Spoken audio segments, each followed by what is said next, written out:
आम्हालाही वाटतं आमच्या जीवनामध्ये आम्ही त्या भगवान परमात्म्याला प्राप्त करून घेतले पाहिजे. मग सांगा ना, काय केलं म्हणजे तो भगवान परमात्मा आमच्या जीवनामध्ये आम्हाला प्राप्त होईल. तुकोबाराय म्हणतात, कुठलंही कार्य करायचं असेल तर सगळ्यात मोठं सहकार्य लागतं ते कोणाचं? मन करा रे प्रसन्न.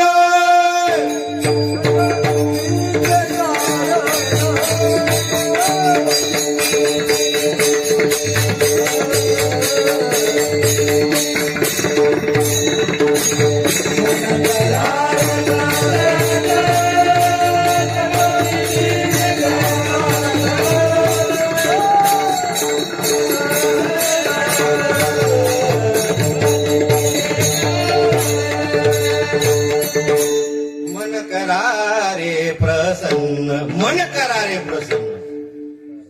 काका अगोदर काय लागतं? सप्ताह करायचं म्हटलं की कोणाची ऑर्डर लागती? पहिली मनाची. मनात यावं लागतं. मनात आलं काम झालं. लोक म्हणतात नाही ना, आमचं इथला सप्ताह ना, अमक्या अमक्याच्या फक्त मनात यायला पाहिजे. त्याच्या मनात आलं का काम झालंच. आणि तुम्ही म्हणा पुढं, नाही ना आमचं काय नाही चालत, पण ते अमक्या अमक्याच्या मनात यायला पाहिजे. तो जर म्हणला ना महाराज तर काहीच टाइम लागत, झालंच मनात. काय लागतं अगोदर? मनात यायला. मन करा रे प्रसन्न. या मनाजवळच सगळे. मोक्ष प्राप्त करायचा असेल तर तेही त्या मनाजवळ आहे. आणि बंधनात अडकायचं असेल, पुनरपी जननम पुनरपी, तेही त्या मनाजवळ आहे. विठ्ठला विठ्ठला. मग मन प्रसन्न करून घ्या.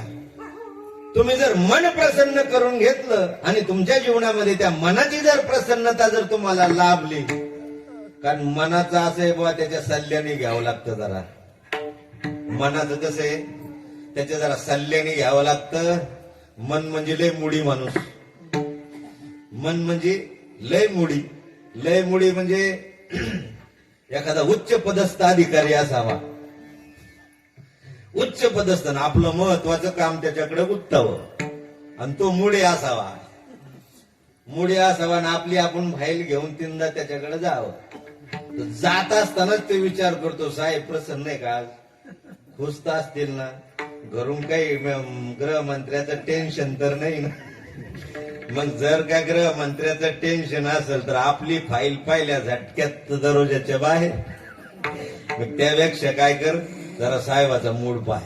मग पहिली कॉफी घेऊन जा. मग हे पहिलं कॉफी घेऊन जातो. कॉफी घेऊन जर साहेब म्हणले का, अरे वा छान झाली बरं का, असं समजायचं साहेबचा मूड आहे. आणि मग आपली फाईल हळूच पुढे ठेवायची. आणि साहेबांना का जरा काना डोळा कॉफीकडे केला तर आपली फाईल खिशात घालायची, नीट घरी निघायची.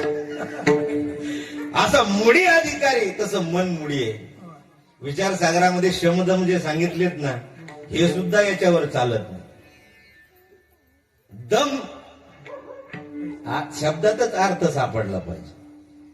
दम म्हणजे इंद्रियाचं निग्रहण करणे, याला दम म्हणतात. समजा आता तुम्ही मांडी घालून बसले, मी उभा आहे, कितीही पाय गळून आले तर मी नाही खाली बसणार म्हणू शकतो. या इंद्रियावर तेवढा ताबा मिळवू शकतो, त्याला दम देऊ शकतो. कोणाला? पायाला, हाताला, नाकाला, डोळ्याला. तुम्ही तुमच्या मांडीला जाऊ द्या ना राव, महाराज एवढं गोड सांगत तर नाहीच उठायचं. आता मांडीच मोडायची नाही, ठरवू शकता. इंजेक्शन घेऊ वाटल्यास इथून गेल्यावर, पण नाही मांडी मोडायची, नाही टेकून बसायचं. आणलं मनात तर होतं, पण कशाला? हात, पाय, नाक, कान, डोळे याला. पण याच्या व्यतिरिक्त समजा, आमची तशी बारीक नजर असते, याच्या व्यतिरिक्त समजा तुम्ही जर मनाला दम द्यायचा सांगितला, मी चालता चालता तुम्हाला सांगितलं, हे बघा जातानी कोणीही भगवान पांडुरंग परमात्म्याच्या मूर्तीकडे पाहू नका. ते मनात म्हणते, कसं काय म्हणलं तुम्ही पांडुरंगाच्या मूर्तीकडे पाहू नको? हळूच पाहत तिरप्या डोळ्यात. जे करू नका म्हटलं मन आवर्जून ते करतं, त्याचं नाव मन आहे. काय काय करतो या मना,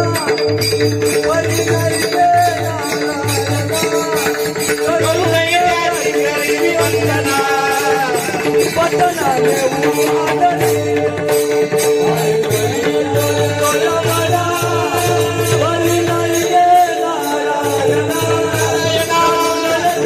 करी वंदना पटनाने उमादली जिथं जाऊ नको म्हटलं तिथं तुम्ही शेळी सांभाळणारा पाहिला का? कोणी जमिनीवाले आहे का ताजे ताजे? आता ते शेळीला जिथं जाऊ नका म्हटलं ती तिथं आवर्जून जाती. ज्याचं ना आपलं कट्टर भांडण झालं पहिलं त्याचा सरकीचा शेंडा आणि ती अगदी या मनाचं तसं आहे पहा. जिथं जाऊ नको म्हटलं तिथं पंगत बसलेली होती. आदरणीय आमचे उमेश महाराज दसरथे यांनी दृष्टांत सांगितला होता बाबा. तरी पंगत बसलेली होती आणि नेमकं पंगत बसायची. पात्र वाढले, रांगोळी काढले, त्याच्यावर जेवण वाढलं आणि नंतर महाराज मंडळीला म्हणलं तुम्ही या आणि बसा. आणि पात्र वाढू चालले होते, रांगोळी काढणं चालले होते, तेवढ्या एक पुत्र आलं आणि तिथं समजलं तुम्हाला. आणि मग आता एवढ्या गडबडीत काढता येत नाही, सगळे साधू बसलेले. मी याला शॉर्टकट मार्ग करू ना काय, ह्याच्यावर टोपलं पालतं घालू. टोपलं आणलं, पालतं घातलं, शेंट मारला इकडून तिकडून, त्यालाही रांगोळ काढली. सगळे जेवत होते. प्रत्येक येणारा पदार्थ वाढत होता, पण जेवणाऱ्याच्या मनात येत होतं टोपल्या खाली काय.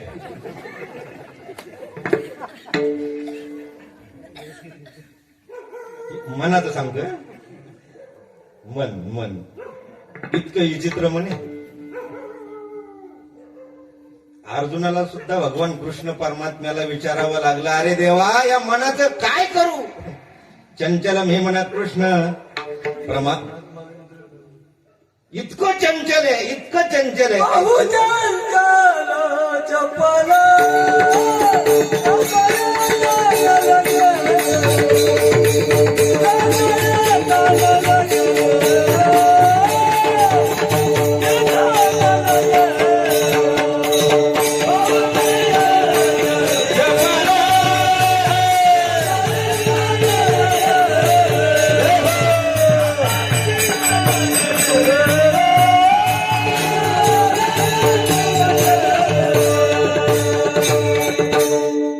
चपळ वेगळा आणि चंचल वेगळा. बरं मी आता मनात घुसलो तर अभंग बाजूला राहील.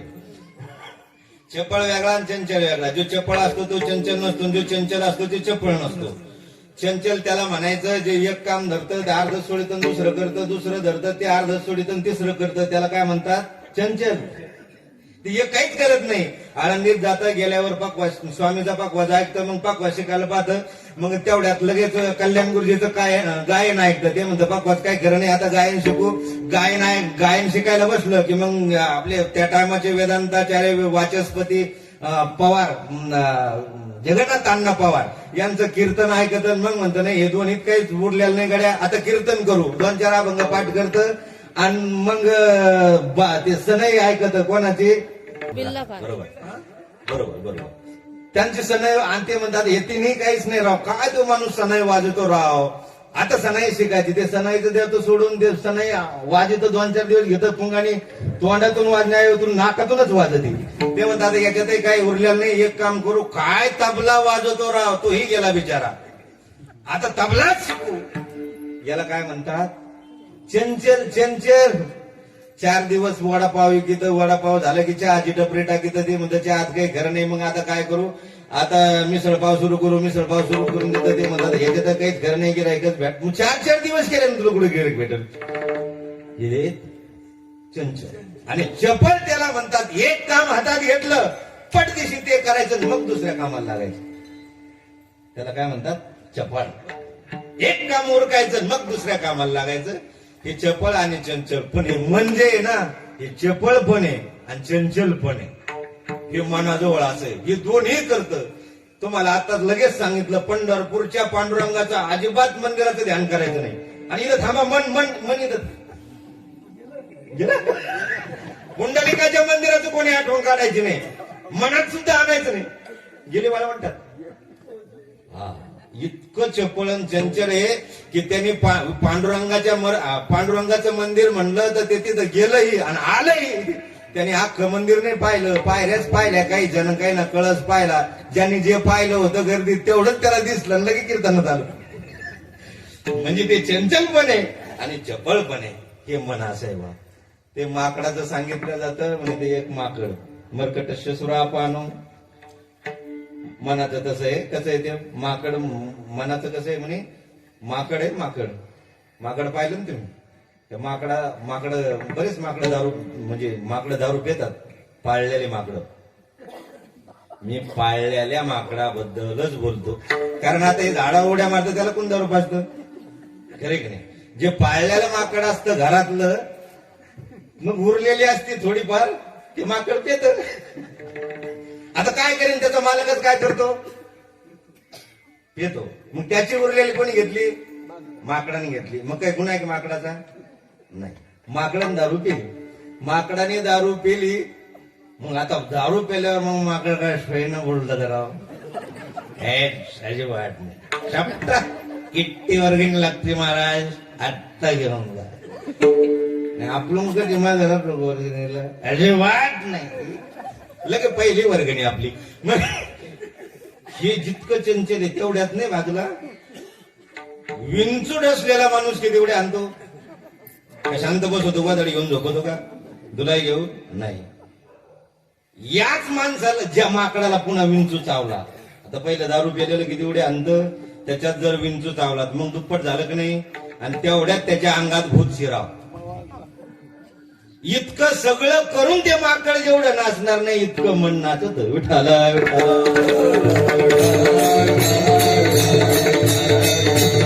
या मनाच्या काय करावं लागतं, सल्ल्याने घ्यावं लागतं.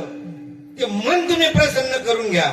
ते मन जर प्रसन्न झालं की तुम्ही तुमचं ठरवलेलं साध्य तुम्हाला प्राप्तच झाल्याशिवाय राहणार नाही.